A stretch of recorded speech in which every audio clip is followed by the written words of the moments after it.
Hello दोस्तों, नमस्कार। आप सभी का मेरी इस वीडियो में बहुत बहुत स्वागत है। तो आज हम बनाना सीखते हैं करेले की कटी हुई सब्जी, जिसे आप भुर्जी भी बोल सकते हैं करेले की, और साथ में दाल और चावल और रोटी।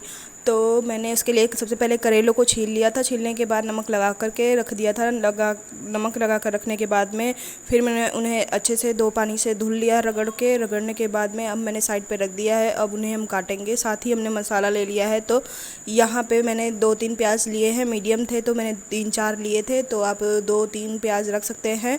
बड़े साइज़ के हैं तो 2-3 आप रख सकते हैं। प्याज जितना ज़्यादा होगा उतने ही करेले टेस्टी बनते हैं। और साथ में ही मैंने 2 बड़ी कली लहसुन की छिली हुई थी, और एक आम लिया था। तो आम मैंने एक लिया था क्योंकि ये खट्टा वाला आम है, तो ये बहुत खट्टा होता है, तो उस वजह से मैंने एक लिया था। तो ये एडजस्ट हो जाएगा। अगर कम खट्टे वाले आम है तो आप 2 या 1.5 भी ले सकते हैं अपने हिसाब से। 1.5 लेंगे तो काफ़ी होगा। और साथ ही मैं यहाँ पे मसाले ले लिए थे। मैंने ज़्यादा मसाले लिए हैं क्योंकि मैं पीस के रख लेती हूँ। तो अब गर्मियों का मौसम है तो करेले आते रहेंगे तो बनते रहेंगे, तो मसाला एक ही बार में पीस के रख ले। तो अभी आप इसके लिए 1 से 1.5 चम्मच धनिया सूखा हुआ, और साथ में 1 चम्मच सौंफ, 1 चम्मच कलौंजी, 1 चम्मच सरसों के दाने मीडियम वाली चम्मच है, और साथ ही आधी चम्मच मेथी दाना।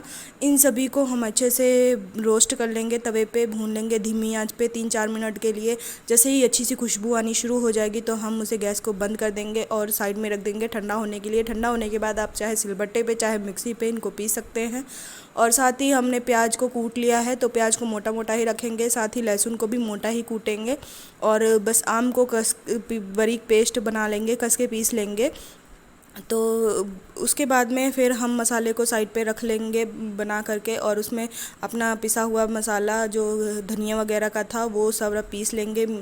ठंडा होने के बाद में नमक और हल्दी डाल करके अपने सारे मसाले को मिक्स कर लेंगे, और हमारा मसाला तैयार है। साथ ही हम करेले काट लेते हैं। तो चाहे आप गोल करेले काटिए, चाहे बीच में से चीरा लगा करके जिसे भरते हैं वैसे फिर काटिए, नीचे से जुड़ा रहेगा और ऊपर से एक साइड से कटा रहेगा।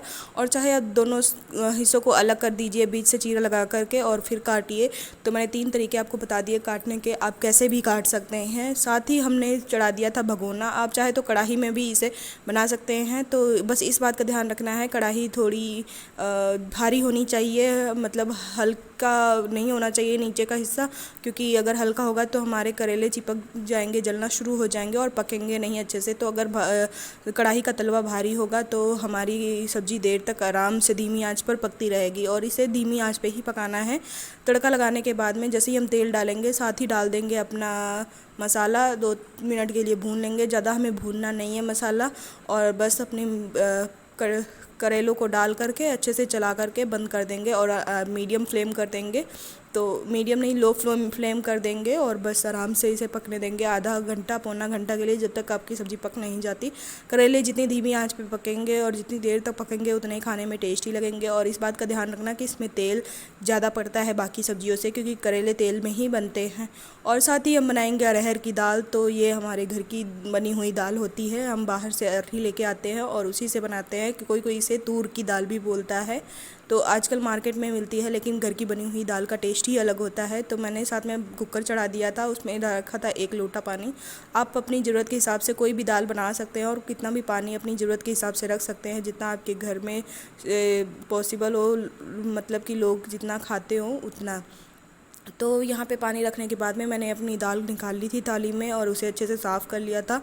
हम पहले ही दाल को साफ़ कर करके रखते हैं, पर डालने के टाइम पर एक बार देखते ज़रूर हैं। और साथ में धुलने के बाद में 2 पानी से अच्छे से धुल लिया था। धुलने के बाद में फिर मैंने दाल को डाल दिया कुकर में। दाल डालने के बाद में हमने बस सादा नमक डालना है और ढक्कन बंद कर देना है। इस दाल में कुछ भी मसाले वगैरह नहीं पड़ते, क्योंकि ये घर की बनी हुई दाल है, तो ये सादी ही खाने में काफ़ी टेस्टी लगती है। और आज हम करेले के साथ बना रहे हैं, तो ये करेले के साथ खाने में काफ़ी टेस्टी लगेगी। और इधर हम आम को छील करके काट रहे हैं। ये आम दाल में डालने के लिए है, क्योंकि आज घर पे लोगों को ज़्यादा आम थोड़ा खट्टे होने लगे हैं, तो जैसे ही दाल में डाल करके पकाते हैं तो उससे ज़्यादा ही खट्टी हो जाती है दाल। तो इसीलिए मैं अलग से कंटेनर में कटोरे में पका लेती हूँ। तो एक उबाल आने के बाद में हम मीडियम लो कर देंगे, गैस लो कर देंगे, और आम को 5 मिनट के लिए धीमी आंच पे पकने के लिए छोड़ देंगे। और 2 मिनट के बाद में आप चाकू से या किसी भी चीज़ से चेक कर सकते हैं, तो आम अच्छे से गल जाएंगे। और अगर नहीं गल रहे तो 2 मिनट और रहने दीजिए, फिर गल जाएंगे। एकदम हमें पानी में नहीं घोलना है, बस ऐसे ही रहेंगे, लेकिन यह कि नीचे से थोड़ा सा गल जाएं तो वो खाने में उससे स्वाद अच्छा लगता है दाल का। और साथ ही हम बीच बीच में अपने करेलों को चलाते रहेंगे। तो ये गैस मेरी गंदी नहीं थी, ये हमने दाल पकाई थी तो उसकी जब सीटी आती है तो छींटे पड़ जाती है, तो उस वजह से थोड़ी सी गंदी हो गई थी, तो उसके लिए आई एम सॉरी। और ये देखिए हमारी दाल बनकर के बिल्कुल तैयार है और हमने इसे अपने भगोने में निकाल लिया है। तो निकालने के बाद में हम अपने आम को इसमें डाल देंगे। अगर आपकी दाल में पानी कम पड़ जाए तो आप इस पानी को भी यूज़ कर सकते हैं, इतना अगर खट्टा आम ना हो, मीडियम हो तो। और क्योंकि पकाने के बाद में पानी थोड़ा ही बचता है, तो उस वजह से आप अगर चाहें तो यूज़ कर सकते हैं, अगर ना चाहें तो आप इसे फेंक भी सकते हैं। और साथ ही हमने चला दी है अपना करछी और सभी आम को अंदर डाल दिया है और बस ढक्कन बंद कर देंगे। और ये अगर दाल आप गर्मा गर्म चावल के साथ खाएंगे, गरम गरम चावल और गरम गरम दाल, और साथ में ही आप थोड़ा सा घी डाल कर खाएंगे ना, तो खाने में इतना टेस्ट लगेगा, दाल चावल से बढ़िया आपको कुछ भी नहीं लगेगा खाकर।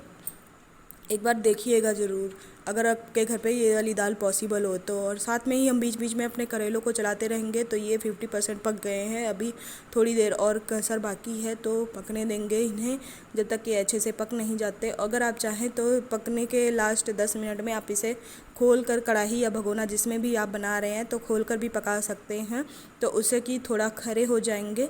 तो मैंने बाद में खोल दिया था ढक्कन और ये देखिए मेरी करेले पक गए थे, हमने उन्हें साइड पे रख दिया है, साथ में चढ़ा दिया अपना तवा। इधर बनाएंगे हम रोटी और साथ में डाल रही हूँ मैं चावल। तो कुकर में थोड़ा सा पानी डाल करके मैंने चावल को अच्छे से 2 पानी से धुल करके इसमें डाल दिया है और 2 सीटी आने तक, 2 सीटी लगातार आने के बाद बस फट फ्लेम को बंद कर देंगे। अगर आप चाहे तो अपने फ्राई पैन में या भगोने में जिसमें भी आपके घर पे चावल बनते हैं तो आप वैसे बना सकते हैं। हमारे यहाँ पे ऐसे ही बनते हैं। उसके बाद में हमने ढक्कन लगा दिया था और बन गए थे हमारे चावल, और मैंने रोटियां सेक ली थी। तो ये देखिए हमारी दाल चावल और रोटी और साथ में ही करेले की सब्ज़ी, कटी हुई करेले की सब्ज़ी बन करके तैयार है। तो आप इसे भुर्जी भी बोल सकते हैं। खाइए, इंजॉय कीजिए और एक बार बना करके ज़रूर देखिएगा। Thank you.